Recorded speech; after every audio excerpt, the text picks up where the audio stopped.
The sun has barely risen over the rooftops, but the township of Soweto is already abuzz. It is not due to any festive occasion, but rather the day the Department of Social Development, through its agency SASSA, disburses grants to caregivers on behalf of their children. Today, we explore the stories of courageous caregivers who navigate the challenges of raising their children in a society where financial stability can be elusive. Meet Nokuthula Mbatha, a resilient and determined caregiver who relies on the state child support grant to provide for their children. Nabantwana bayi-4, omdala use-university. Abayi-3 basese abantwana batholela i-grant iphuma kwa-SASSA. Iy'kolo zona lezi zikahulumeni ziba nama-trips, zifune lokhu, ma-uniform. Iphuma phi leyo mali leyo at the end, leyo 1.5 abantwana kumele badle. Nokuthula's story is just one thread in the larger fabric of Soweto's community.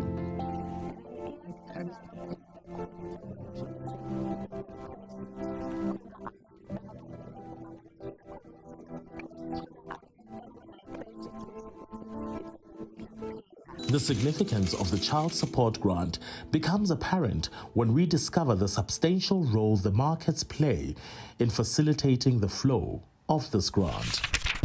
In the 1980s, the apartheid state was at its most brutal, coming from the killings of black children in the late 70s.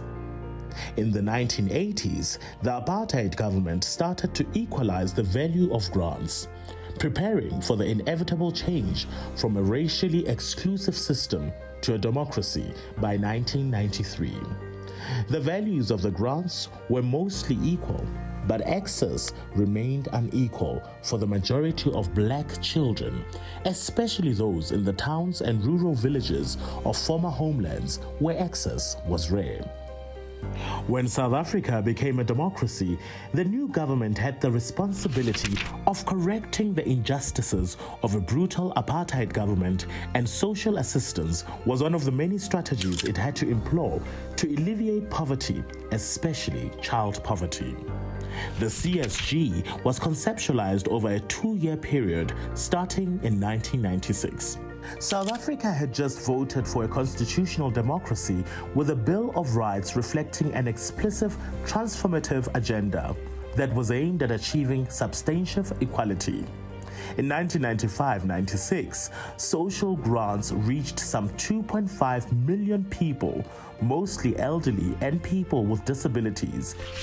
Approximately 400,000 of these beneficiaries were women and children in receipt of the State Maintenance Grant, or SMG. The result in 1998 was the introduction of a low-value grant targeted at young children under 7 and with a means test, so it was targeted at children living in poverty. When challenged on the low amount, the Minister of Social Development at the time, who was Geraldine Fraser-Moleketi, was very clear that it's a contribution from the state to the cost of a child, and that is part of a package of support measures, which included other parts of the social wage, such as free basic health care and subsidized housing.